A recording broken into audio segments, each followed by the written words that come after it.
So students, अब हम discuss करेंगे हीट कैपेसिटी के बारे में। हीट कैपेसिटी क्या होती है? अभी तक हमने क्या पढ़ा था? Delta Q equals to M S delta T, ये हमने पढ़ा था। और यहाँ कहा था एस जो है स्पेसिफिक हीट ऑफ सब्सटेंस। अब हम बात करेंगे हीट कैपेसिटी के बारे में। तो हीट कैपेसिटी क्या होती है?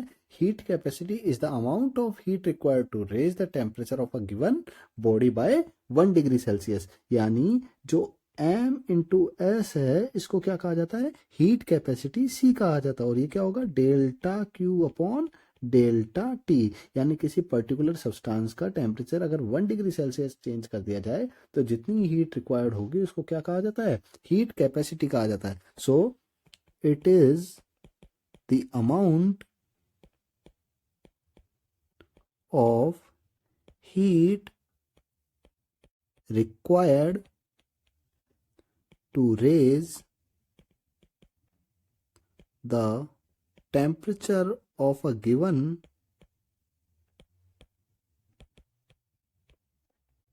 body by 1 degree Celsius.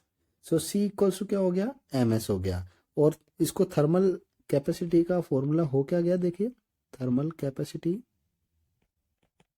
या heat capacity equals to mass multiply by specific heat. Mass multiply by specific heat.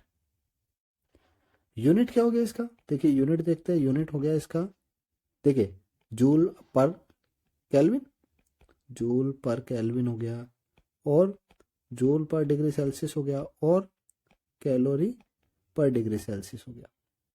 सो अब हम डिस्कस करेंगे मोलर स्पेसिफिक हीट के बारे में।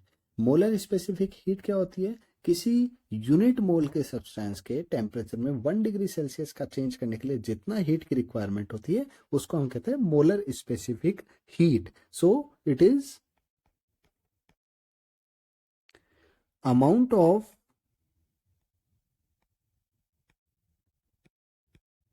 heat required to raise the temperature of 1 mole of a substance by 1 degree Celsius. So हम क्या कहेंगे? इसको हम किससे डिनोट करते हैं? देखिए, इसको हम डिनोट कर देते हैं एस मोलर से। ये क्या हो जाएगा? Delta Q upon N delta T के। यानी यूनिट मोल के लिए जितना हीट रिक्वायर्ड होगी 1 डिग्री सेल्सियस टेम्परेचर चेंज करने के लिए, उसको हम क्या कहेंगे? मोलर स्पेसिफिक हीट कहेंगे। यहां से एक फॉर्मूला और पता लग रहा है। देखिए, हमें पता है एन क्या होता है? मास अपॉन मॉलिक्यूलर मास। सो देखिए, डेल्टा क्यू अपॉन एन को क्या लिख सकते हैं? Mass upon molecular mass into delta T. So यहां से देखिए, यहां हमारे पास क्या आया? Capital M multiply delta Q upon small M delta T. Delta Q upon small M delta T, इसको हम क्या कह सकते हैं? Specific heat.